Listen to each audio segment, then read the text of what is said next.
All right, I'm not exactly sure where my video cut off. I was really into the book and I don't know where it cut off. So there may be a little backtracking here, but we're reading about the ghost of Christmas present. He's taken Scrooge. First took him and just kind of showed him downtown London with all the marketplace and all the joy that's going on with people buying and selling stuff for Christmas and getting ready for Christmas meal. Then took him to Bob Cratchit's house, where Bob obviously is very poor. Bob is Scrooge's clerk. He has 5 or 6 kids, and they're saying Martha apparently works. It was late getting home from work, and now Bob has come home, and they're trying to trick him that Bob's not here.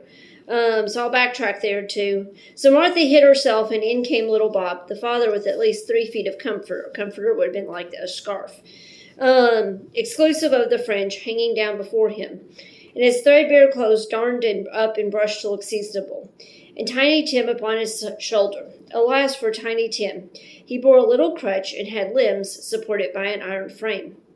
"Why, where's our Martha?" cried Bob Cratchit, looking around. "Not coming," said Mrs. Cratchit. "Not coming," said Bob with a sudden declension in his spirits. In other words, his spirits dropped. For he had been Tim's blood horse all the way from the church, and had come home rampant. "Not coming home upon Christmas Day?" Martha didn't like to see him disappointed, if it were only in joke, so she came out prematurely from behind the closet door and ran into his arms, while the 2 young Cratchits hustled Tiny Tim and bore him off into the wash-house. They might hear the pudding singing in the copper. Remember, once again, pudding is more like a cake. And how did little Tim behave? Asked Mrs. Cratchit, when she had rallied Bob on his credulity, and Bob had hugged his daughter to his heart's content. "As good as gold," said Bob, "and better. Sometimes he gets thoughtful, sitting by himself so much, and thinks the strangest things you ever heard. He told me, coming home, that he hoped the people saw him in the church, because he was a cripple, and it might be pleasant to them to remember upon Christmas Day who made lame beggars walk and blind men see." Bob's voice was tremulous when he told them this, and trembled more when he said that Tiny Tim was growing strong and hearty. His active little crutch was heard upon the floor, and back came Tiny Tim before another word was spoken, escorted by his brother and sister to a stool beside the fire. And while Bob, turning up his cuffs as if, poor fellow, they were capable of being made more shabby, compounded some hot mixture in a jug with gin and lemons, and stirred it round and round, and put it on the hob to simmer, Master Peter and the 2 ubiquitous young Cratchits went to fetch the goose, with which they soon returned in high procession. Such a bustle ensued that you might have thought a goose the rarest of all birds, a feathered phenomenon, to which a black swan was a matter of course. And in truth, there was something very like it in that house. Mrs. Cratchit made the gravy, ready beforehand in a little saucepan, hissing hot. Master Peter mashed the potatoes with incredible vigor. Miss Belinda sweetened up the applesauce. Martha dusted the hot plates. Bob took Tiny Tim beside him in a tiny corner at the table. The 2 young Cratchits set chairs for everybody, not forgetting themselves, and mounting guard upon their posts, crammed spoons into their mouths lest they should shriek for goose before their turn came to be helped. At last the dishes were set on, and the grace was said. It was succeeded by a breathless pause, as Mrs. Cratchit, looking slowly all along the carving knife, prepared to plunge it into the breast. But when she did, and when the long-expected gush of stuffing issued forth, one murmur of delight rose all around the board, and even Tiny Tim, excited by the 2 young Cratchits, beat on the table with the handle of his knife, and feebly cried, "Hurrah!" "There never was such a goose," Bob said. He didn't believe there ever was such a goose cooked.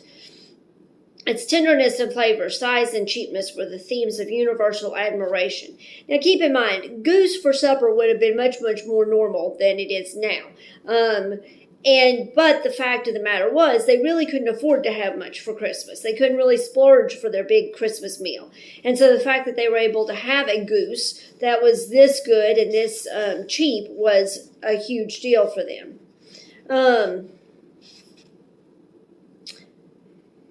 Eked out by applesauce and mashed potatoes, it was a sufficient dinner for the whole family. Indeed, as Mrs. Cratchit said with great delight, surveying one small atom of a bone upon the dish, they hadn't ate it all at last. Yet everyone had had enough, and the youngest Cratchits in particular were steeped in sage and onion to the eyebrows. But now, the plates being changed by Miss Belinda, Mrs. Cratchit left the room alone, too nervous to bear witness, to take the pudding up and bring it in. Suppose it should not be done enough. Suppose it should break in turning out. Suppose somebody should have got over the wall of the backyard and stolen it, while they were merry with the goose, a supposition at which the two young Cratchits became livid. All sorts of horrors were supposed. Hello! A great deal of steam. The pudding was out of the copper pan.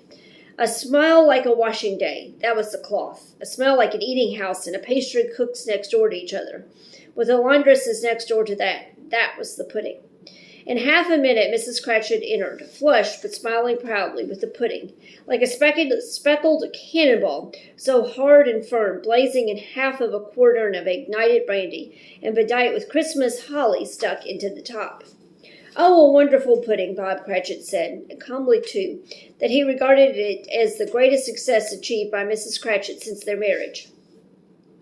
Mrs. Cratchit said that now the weight was off her mind, she would confess she had her doubts about the quantity of flour. Everyone had something to say about it, but nobody said or thought it was at all a small pudding for a large family. It would have been flat heresy to do so. Any Cratchit would have blushed to hint at such a thing. At last the dinner was all done, the cloth was cleared, the hearth swept, and the fire made up. The compound in the jug being tasted and considered perfect. Apples and oranges were put upon the table, and a shovel full of chestnuts on the fire.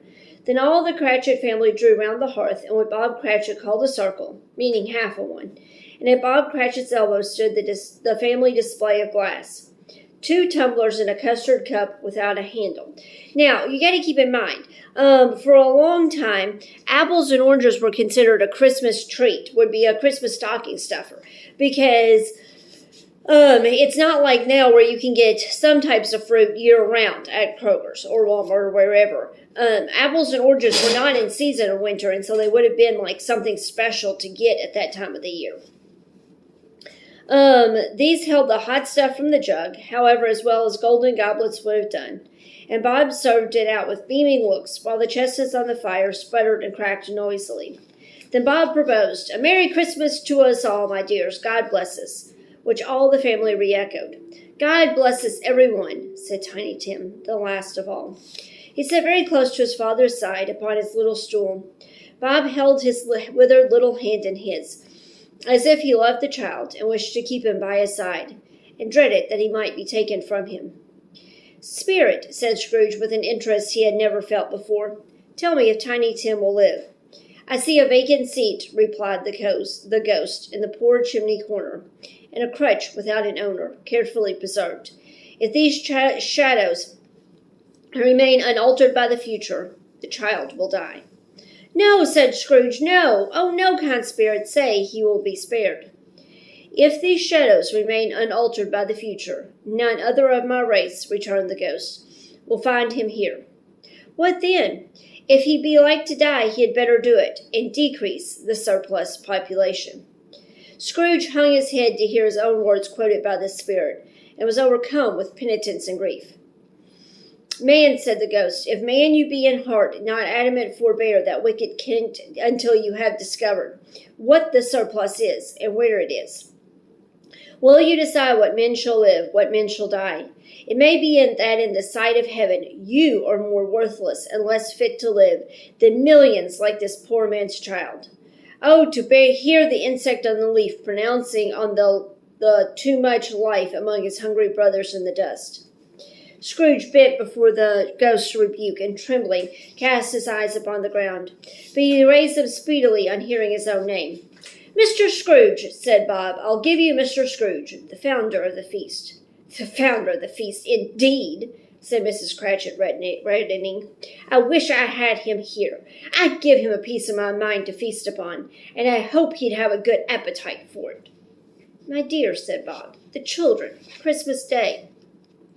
"It should be Christmas Day, I am sure," said she, "on which one drinks the health of such an odious, stingy, hard, unfeeling man as Mr. Scrooge.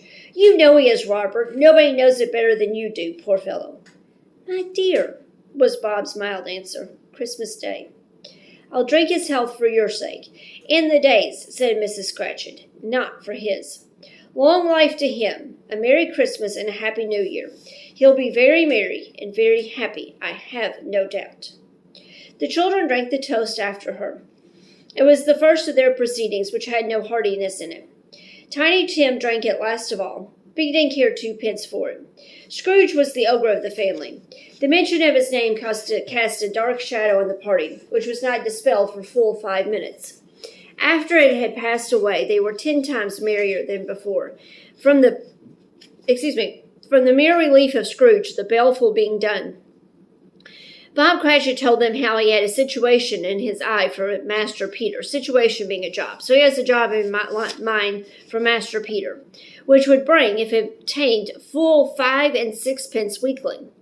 The 2 young Cratchits laughed tremendously at the idea of Peter's being a man of business, and Peter himself looked thoughtfully at the fire from between his collars, as if he were deliberating what particular investments he should favor when he came into the receipt of that bewildering income. Martha, who was a poor apprentice at a milliner's, then told them what kind of work she had to do, and how many hours she worked at a stretch, and how she meant to lie abed tomorrow morning for a good long rest, tomorrow being a holiday. She passed it home. Also how she had seen a countess and a lord some days before, and how the lord was much about as tall as Peter, at which Peter bullied up his collar so high that you couldn't have seen his head if you had been there. All this time the chestnuts in the jug went round, and by they had a song about a lost child traveling in the snow from Tiny Tim, who had a plaintive little voice, and sang it very well indeed. There was nothing of high mark in this. They were not a handsome family. They were not well dressed. Their shoes were far from being waterproof. Their clothes were scanty, and Peter might have known, and very likely did, the inside of a pawnbroker's. The inside of a pawnbroker's, at this time at least, means that he probably stole something, and had taken it to a pawnbroker's to sell the stolen stuff. Which, as we said, we read about when we read the Rags and Riches book, was very common, that some kids had to turn to stealing to help provide for their families. But they were happy, grateful, pleased with one another, and contented with the time, and when they faded, and looked happier yet in the bright sprinkling of the spirits towards a parting, Scrooge had his eye upon them, and especially on Tiny Tim, until the last. By this time it was getting dark, and snowing pretty heavily, and as Scrooge and the spirit went along the streets, the brightness of the roaring fires in kitchens, parlors, and all sorts of rooms was wonderful. Here, the flickering of the blaze showed preparations for a cozy dinner, with hot plates baking through and through before the fire, and deep red curtains ready to be drawn to shut out cold and darkness. There, all the children of the house were running out into the snow to meet their married sisters, brothers, cousins, uncles, aunts, and to be the first to greet them. Here again were shadows on the window blinds of guests assembling, and there were a group of handsome girls, all hooded and fur-booted, and all chattering at once, tripped lightly off to some near neighbor's house, where woe upon the single man who saw them enter. Artful witches, well they knew it, in a glow. But if you had judged from the numbers of people on their way to friendly gatherings, you might have thought that no one was at home to give them welcome when they got there, instead of every house expecting company, and piling up its fires half chimney high. Blessings on it, how the ghost exulted, how it bared its breadth of breast, and opens its capacious palm and floated on, outpouring with a generous hand. Its bright and harmless mirth on everything within its reach. The very lamplighter who ran on before, dotting the dusky street with specks of light, and who was dressed to spend the evening somewhere, laughed out loudly as the spirit passed through, though little kin to the lamplighter that he had any company but Christmas. In other words, everybody was going to somebody else's house, and the streets were just packed with people bustling about. And now, without a word of warning from the ghost, they stood upon a bleak and desert moor, where monstrous masses of rude stone were cast about, as though it were the burial place or giants, and water spread itself wheresoever it listed, and would have done so but for the frost that held it prisoner. And nothing grew but moss and furze and a coarse, rank grass. Down in the west, the setting sun had left a streak of fiery red, which glared upon the desolation for an instant, like a sullen eye, and frowning lower, lower, lower yet, was lost in the thick gloom of darkest night. "What place is this?" asked Scrooge. "A place where miners live, who labor in the bowels of the earth," returned the spirit. "But they know me. See." A light shone from the window of a hut, and swiftly they advanced towards it. Passing through the wall of mud and stone, they found a cheerful company assembled round a glowing fire. An old man and woman with their children and their children's children, and another generation beyond that, all decked out gaily in their holiday attire. The old man, in a voice that seldom rose above the howling of the wind upon the barren waste, was singing them a Christmas song. It had been a very old song when he was a boy, and from time to time they all joined in the chorus. So surely as they raised their voices, the old man got quite blithe and loud, and so surely as they stopped, his vigor sank again. The spirit did not tarry here, but bade Scrooge hold his rope, and passing on above the moor, sped whither? Not to sea, to sea. To Scrooge's horror, looking back, he saw the last of the land, a frightful range of rocks behind them,